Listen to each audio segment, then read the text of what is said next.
我害怕公園，害怕那些盯着我看的眼睛，害怕那些樂樂笑的人。我害怕秋千，害怕盪到最高處時，心裏七上八下的感覺。害怕鳥兒拍打翅膀，害怕小狗歡快地搖着尾巴。而今天我還害怕烏雲，就像我們頭頂上的那些。夠了，我們不能再這樣下去。爸爸低聲抱怨，我們得勇敢一點。勇敢？你知道嗎？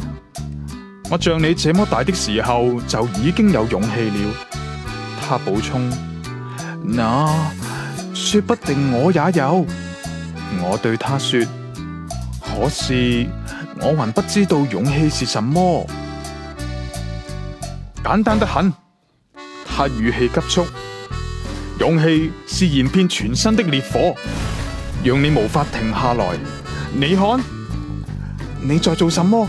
別跳舞了，快停下！我搖着手對他說，